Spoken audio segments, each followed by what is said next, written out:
you'll have to make some changes to that team. And to me, that's what, what leadership really is making those hard decisions and having a vision that people really want to follow. Are you experiencing lack of mentorship and might not want to ask because you don't want to look incompetent? Is the thought of being imperfect keeping you from taking action? Welcome to Inspired Action for Imperfect Humans Season 3. Each week, we interview senior leaders to uncover the inner workings of being a strategic leader and how they curate a corporate coaching culture. We debunk some common misconceptions by exploring their failures and successes as imperfect humans. This weekly mentorship will help you with tactics to play the game, navigate the politics, and think strategically.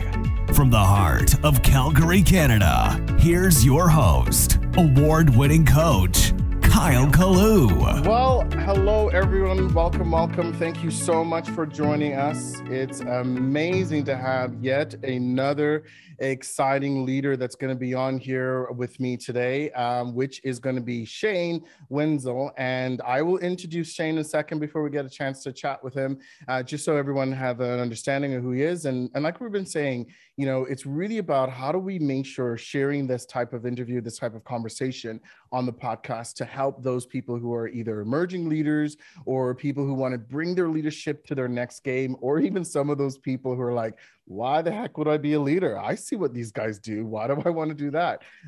So Shane is going to help us debunk some of that. But before we get into Shane here, let me just do a quick little intro.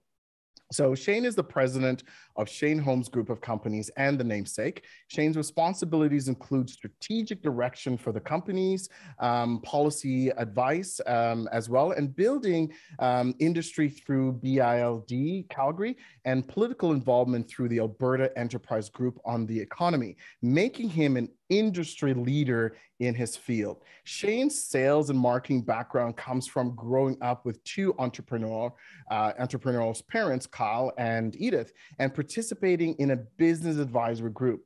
On the personal side, Shane considers himself a bit of a tech junkie and social media influencer on various platforms. Now, I haven't seen the guy's TikTok, so I'll ask him about that in a second. He's also proudly a part of the LGBTQ plus community. Ladies and gentlemen, boys and girls, and everyone else in between, here is Shane. Shane, did I miss anything there?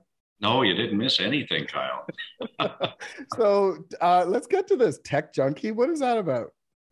Yeah, I've always had a thing for technology, and I think that's proven to help out even in later life.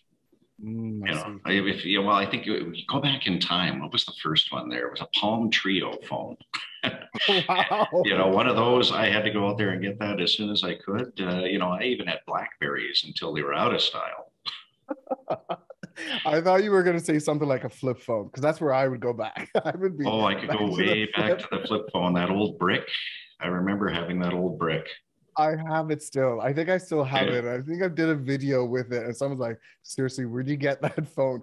And so, Shane, would that mean then, because I know I'm not sure about you, but would you say that you're usually more kind of early adopter when it comes to technology? Because I know there's a few folks, and for those people who listen to our podcast will know that Christopher and I, my business partner, have a little bit of a difference in how we kind of connect, and he's not an early adopter, right? You think with a company have like Change My Life coaching, he'd embrace change easy, but he doesn't, right? And so, some people were like, no, let them figure it out first before I get on. So would you say you're an early adopter when it comes to like either technology or? I am definitely an early adopter when it comes to technology. I've spent a hell of a lot of money on technology. But, I think if you can see the benefits of it more than anything, that, it can be of real value to you personally and professionally. Yeah. It really is, because I think, when people were blaming, say, when the internet came in, right? People were like, the internet killed. And then you saw companies who really pivoted quickly, right? You saw companies say, well, I'm going to use this thing and do this other stuff. And I think when we look back, even on leadership, that is what happens. You have some leaders, and I always use the expression, who are still in 1812, right? Like that's, to me, if I'm talking about history, that seems to be the day I go back is 1812. And you have some folks who are still doing their leadership that way. So I'm Yes. actually curious for you, like how do you even get into leadership? Let's just start there. Like, how did that even happen? Because I know you got some entrepreneurial parents there. Yeah. That in itself, I knew what it was. But I think at first I kind of looked at it as more of a title than anything. And I guess you learn, you make a few mistakes along the way until you truly find your way when it comes to becoming a leader. I guess, in other words, you have to sell people on your vision. You have to understand what your management team needs to be successful, and you have to build some consensus around it. And eventually, you'll have to make some changes to that team. And to me, that's what what leadership really is making those hard decisions and having a vision that people really want to follow. Yeah, I like what you're saying there with the vision. I find what we see sometimes is that we take a really good employee and they're so good at doing what they're doing. And they may be really clear in what the company's vision is. And then we make them a leader. And then we figure they're going to create other people like them. So Yes. how does that person, get them to have others believe in that vision that you just said? Like, how did you do it? I mean, I'm sure they were gung-ho when you became that leader, right? No, I think that that was probably one of the biggest challenges that I did have. My father had run the company for a number of years at this point, probably about 30 years, and he had some good people around him who maybe didn't believe in me when I became president, and weren't really aligned with my vision. And I think that was one of the biggest things that I had to learn right up front. Is, again, bringing people along that way, and kind of selling them on the ideas that I had to make the company better. And admittedly, it was a big shift. It was a big shift for them because I have all these wonderful ideas in my head about what needs to change. And I guess it's really starting with that old adage that, if it ain't broke, break it. And I had some rocky times at first. Admittedly, that kind of held back that vision from coming through initially. And eventually, I had to change some of those people out. I needed people that bought into it. I needed people who were prepared to mentor a younger staff or younger management team coming in below them. That was crucial to succeeding and moving forward. So for those folks who are, listening and watching us, Shane, I think, and you get to a certain level. I find sometimes when you get to a certain senior level, people based on their organization, you may get quite comfortable and sometimes the learning stops but there's other folks, around who are like still punching it through. Now, when you're saying, making some of these changes, and you're right, when your dad was running this thing for a long time and there's a certain way of doing it. And of course, when you change the guard, so to speak, someone else usually has, great ideas. And that's the thing with senior leaders and entrepreneurs, we have tons of ideas. This is the issue. We have so many, and not everyone's going to buy in. And so what were some of the failures that you had experienced? So it sounds like you made some changes for the, some folks that's going in there. What are some of the other failures you say, if I could have avoided this lesson, that would have been great, but you and I both know the head fake is we learn so much from these, right? Yes. What were some of the failures that you would be able to identify for people who may be so hesitant to even make some of these decisions, right? Well, I think, there's a couple of them that really stand out in my mind, Kyle. Improving the customer experience was one of the goals that I had in mind for the organization. Now, keeping in mind, we had an organization chart that put the customer up on top of everybody, which is great visually when you look at it. But, I was convinced that we didn't totally believe it. We were just this regular old company who had this org chart that showed the customer at the top. Great. So it's customer, improving the customer experience is a hell of a lot more than that. It's, it's personalizing it. It's kind of hand holding the whole way through, because we sell a very large luxury item that people don't buy every day. Right. You know, so everybody is different, you know, from the first time home buyer to the seasoned home buyer to the final home buyer. They need specific information. They need hand holding. They need conversations along the way. They need to be told what's happening, or they need to be told when to make a decision. So we were doing okay at that. We weren't providing anything very different. And that's what I was pushing the organization towards, is moving more in that direction. So you can imagine when you have some of your managers in there and some of your executives who have been around for 20 some odd years, where they sit there and say, we've been told it's okay the way it is so far. Right. Right. You know, so I mean, that was a insurmountable challenge that I had to get over, and that took me a couple of years. It took me a couple of years to get past that problem. Now, do you find, Shane, that you probably had to make a tough decision on something? Because, you know, that is a big deal, right? When you have someone in Yes. the organization for 20 something years have spent of their life, right, Yes. in the organization, and the alignment may not have been there. Like, I mean, did you make those calls to, like, how did you, because what if they don't want to change? What if they don't want to buy in to this new way of looking at things by saying, hey, we have to up our game here?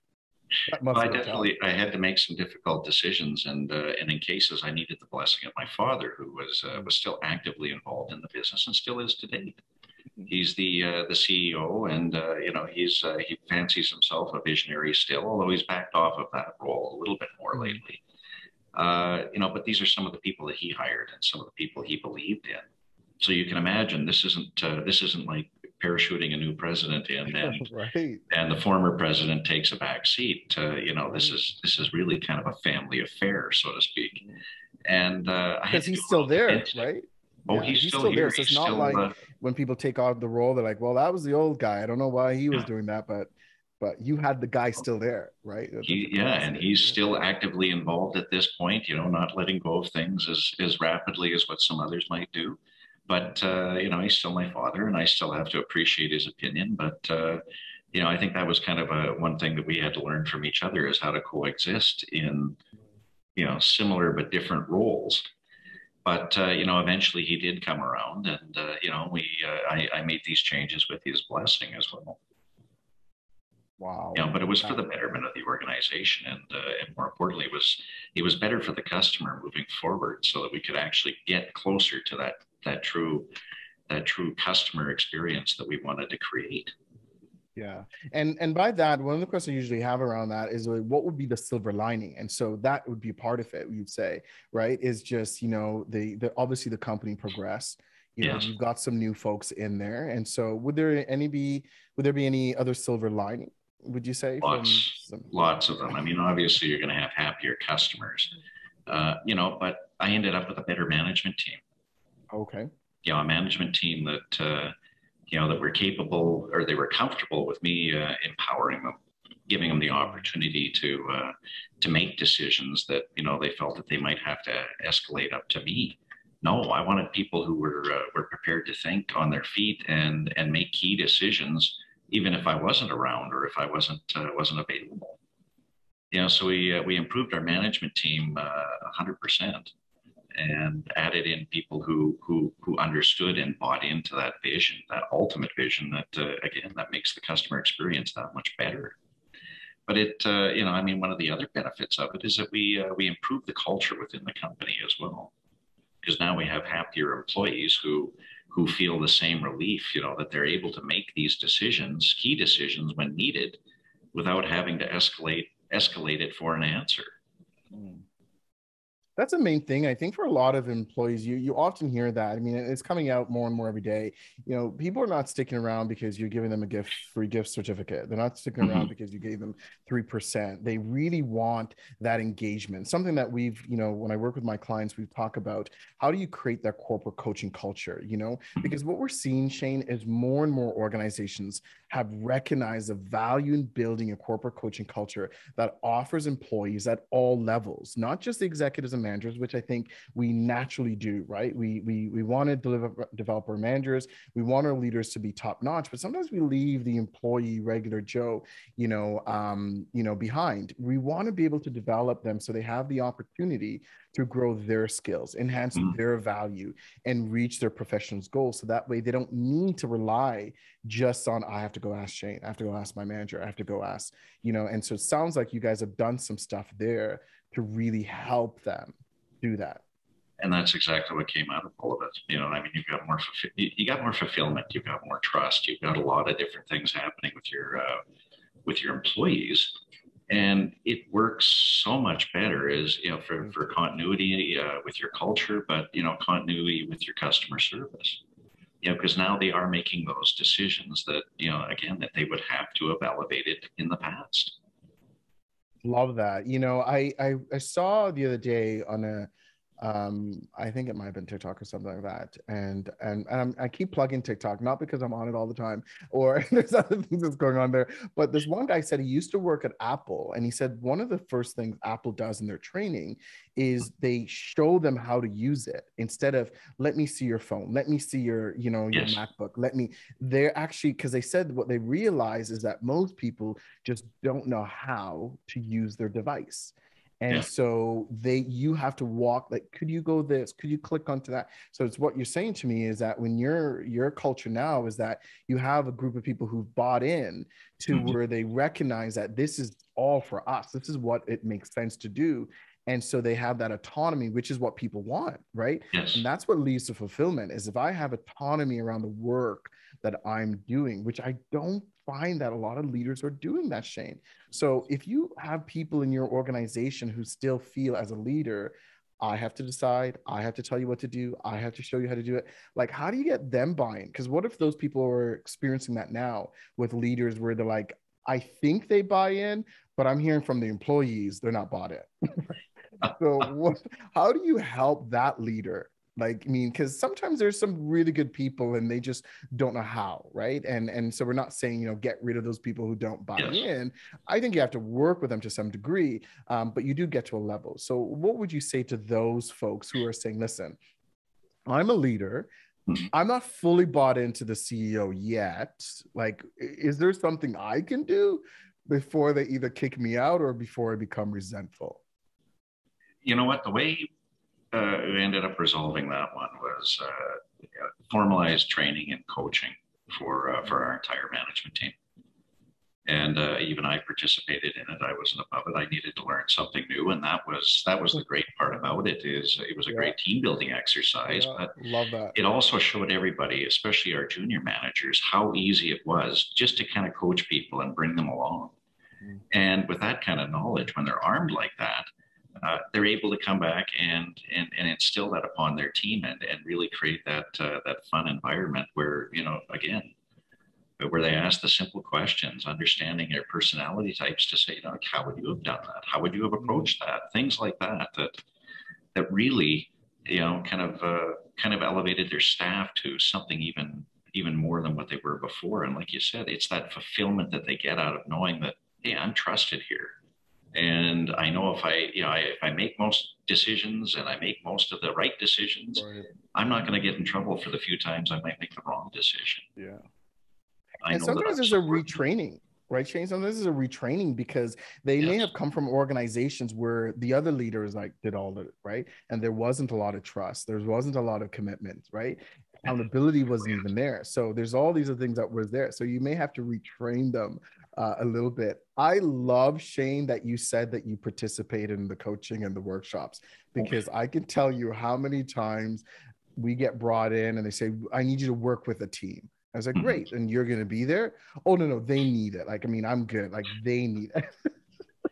Well, I mean, I knew bits and pieces because, I've had some formalized training and I picked up a lot of knowledge just from some of the post-secondary courses I had taken and my involvement with Tech Canada for so many years. But, it was great just to pick up a few more things and learn how, learn some of the best new techniques out there. But, again, recognizing that this is a team building exercise too. And what is this costing me other than, 3 days in class? Yeah. That's not a lot to ask, especially when you're trying to get people to buy into this overarching vision that we have. Oh, absolutely. And here's the thing. I think sometimes we have to be patient with ourselves is because, we didn't get to where we are overnight either. So the 1 day training may not resolve the entire thing, but it's Mhm. definitely a place to go further. And I think the other part of that too, Shane, is that you as a senior leader now know how you can hold people accountable because you know what was talked about, Mhm. the tools and resources that were given. And this is where it really helps when you can have that conversation to say, well, we're part of that same training. I'm not too sure like what happened there. Like, were you able to step into some of that as well? Oh, absolutely. I think one of my favorite parts about it, because I'm quite comfortable with leaving myself vulnerable, is getting everybody to participate in that side of the exercises. How do you open up? How do you let yourself go and show people that you're a human being too, and you have these same vulnerabilities that maybe they do. No, That was Shane, that you was one didn't of the do most that. fun parts of it. Yeah, no, because then you show that you're a human, Shane. Like, Mhm. what? You're this, and I think, and, we often hear that as well, right? There's this, and we get it. For some people, at least we hear it's the title. Sometimes the title, there's this divide, and you may not, have direct reports with them. And I think that's the other piece. But, when you can show up in a workshop or, coaching or exercise that allows that vulnerability for you to say, listen, I don't know, right? I mean, and there's some people who kind of relish in that. They're like, wow, he's actually, what? That kept you up at night? Really? It does me too. You know what I mean? Like, what? And I think that's amazing. And so many leaders, because there's that fear of failure, they don't want to step into that. They just don't, they feel they have to hold up 1812, right? We are the strongest and all this other stuff. And so with that said, what would you say to a leader that may be either struggling with that fear of failure, maybe they feel they can't speak to their senior manager directly, or they just really want to do, because that's really fundamentally what we all want. We all want to do things that matter. We want to really be in a job and in a career that we find fulfillment.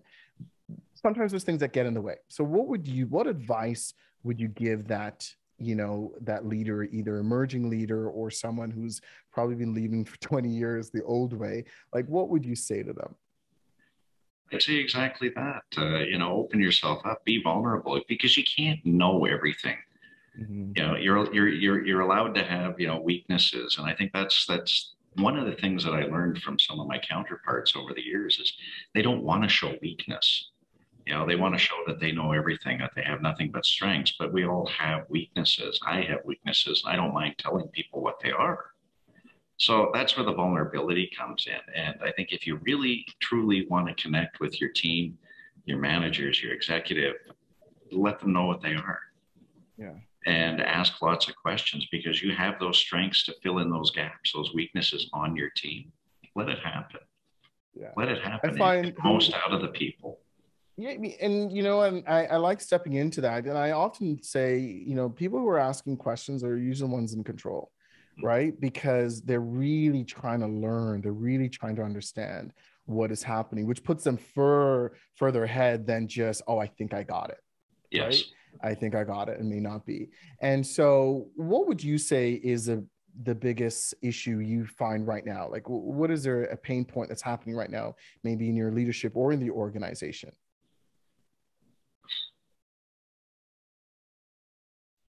Well, we managed to get rid of a lot of them, but I think one of the pain points is still, being able to move faster than what we're already doing, and we move pretty quick.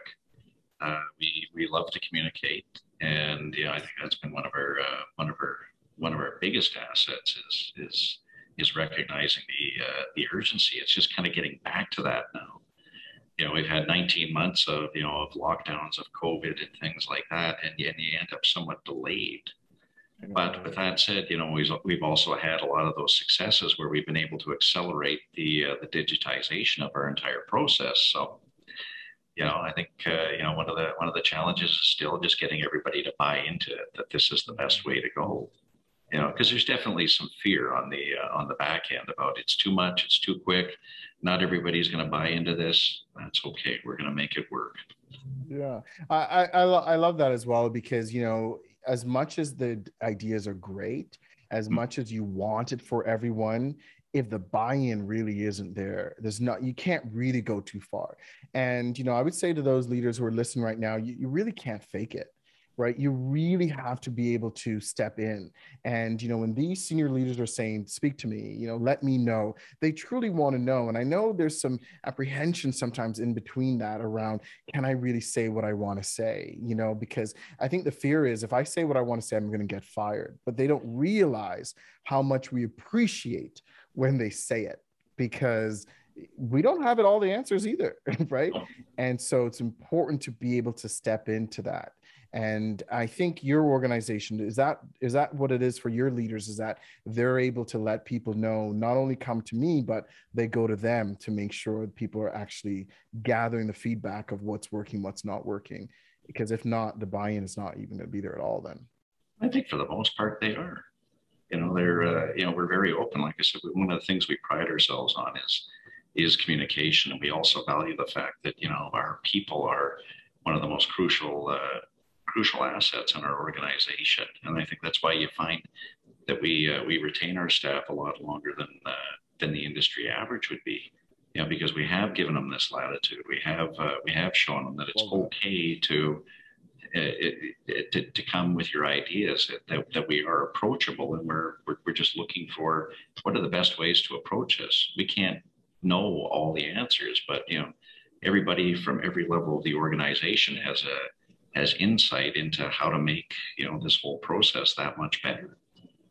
Absolutely. And I would say on top of that, Shane, is utilize the leadership team that you guys have as a whole, right? Is that, they're there for a reason. It's not always jumping all the way to the top, because I know sometimes, I worked with another CEO at the time, and, he would tell everyone to come and talk to him, and then he would get their messages and redirect them to me. And I'm like, well, why do you tell them to talk to you when you're going to send them to me anyway? He goes, well, they're your direct reports, right? And I'm like, well, tell them to talk to me. So I think it's just because sometimes we have to give people an opportunity to fix it, to do right by it, right? And if that's not happening, then there is, like most organization, you'd be able to kind of escalate. However, you need to be able to step into that. So Shane, it's really been enjoyable. Any final comments that, you want to just kind of get out to those folks who, like I said, if you were talking about debunking any myth about leadership or anything, is there any final comments you have on there before I do a quick little summary here?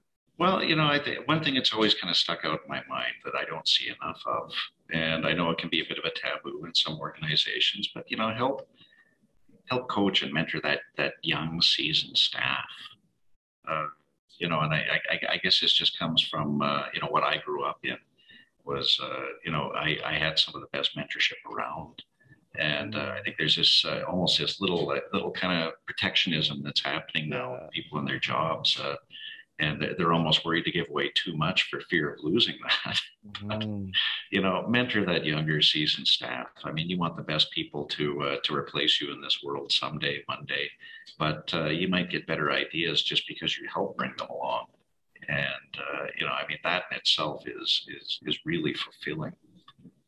Oh, hands down. And I don't think we have enough mentorship, which is why I think our business does so well, because there's times where someone will reach out to us and say, I don't have anyone to mentor. Because here's the reality is that sometimes you can't take this stuff home with you, right? Because they're not the ideal person, right? Because we say they're, they have a bias, right? Because if they're your significant other and you go home and complain about your boss, and the moment they say, well, you need to pull your big pants off, and they're like, wow, thanks for the lack of support. Or if they say, you know what, that guy's an idiot, you're like, well, you're not helping either, because I already hate the guy. You and me hating him is not helping. So there's pieces around how do you be able to mentor, right? And I think that's where coaches and consultants fill that role. However, there's other people in the organization who can mentor. And, it boggles my mind the amount of leaders who don't have time to mentor their team because they're so operationally distracted, right? I'm not saying it's not important in the business,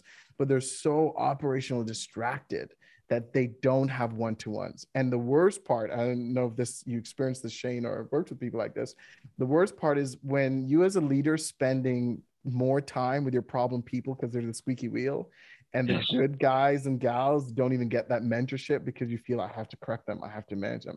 That could be a very big distraction in your organization because these good people are going to be gone. They'll check out. And that's the thing. I've witnessed that happen over the years. But like I said, in our case now, we're very comfortable. We have a better leadership team, and I mean they understand that that's part of the job role as well. I would just like to see it happen more in other organizations, because I think it's a gap that a lot of them have. Now, in some cases, they may not know how to mentor. Yeah. And learning how to is hard for them. But you do have that wealth of knowledge, and you don't want it to retire on you and take it away. You want that knowledge passed along and imparted to the next generation. Shane, I wish people could just see this video right now, because that's the word. Like, when you let go, like you said earlier about people being the asset and, building on that, people don't realize that sometimes when someone leaves, not only the body is leaving, the equity, right? That asset is leaving the organization. And I say to my leaders all the time, if the organization could speak, would it be okay with this 30-year veteran, this, high performer leaving the organization with all that knowledge, all that stuff, right? It's crazy. Well, Shane, thank you so much. You heard from today, when Shane talked a little bit about vulnerability, being able to step into it a little bit more, making sure mentorship is there for people. And again, not being afraid to make that mistake. Not be able to show up and do what is necessary sometimes. And sometimes that may be, having certain people walk out, because if they can't buy in, or they're not slowing down to ask the right questions, before they leave, then you sometimes may have to make that decision. And it's not always the easiest decision, but yet, it's a decision that the organization needs. And more importantly as well, sometimes the other people in the organization needs that bad apple to leave. And then also, from the customer side perspective, because if you have to up your game, sometimes that's making changes that people may not like. So guys, thank you so much for joining us. Hopefully I summarized that okay, Shane. I didn't miss anything there. Oh, you got it. You got it right. Perfect. Folks, listen until next week, until we have another exciting senior leader who's going to talk a little bit about some of the failures and successes for them in their organization. And if you have not done it already, please make sure you're subscribing, as well as downloading this podcast and sharing it with someone, because we never know who's listening. We never know who's watching that maybe just needed to hear something today. And that's the hope of this podcast, because it's always about taking inspired actions, as we're all imperfect humans. Until next week, we'll see you soon. Take care. There you have it. Thank you for listening. It's our goal to build a global community of inspired action takers, and we can only do that with your help. So, if you love Inspired Action for Imperfect Humans podcast, please leave us a review on your favorite podcasting app. Provide a rating, download, subscribe, and share us on your socials. New episodes every Tuesday. You've heard from us. Now, we want to hear from you. Keep the conversation going by joining our private Facebook group, Inspired Action for Imperfect Humans, or go to inspiredactionpodcast.ca and tell us, what is the inspired action you took this week? Next week on Inspired Action for Imperfect Humans. And yes, you may have to make the tough decision, but that doesn't entitle you to just override our perspective. We got to work it through. We got to walk that mile together, and not just you shut me down.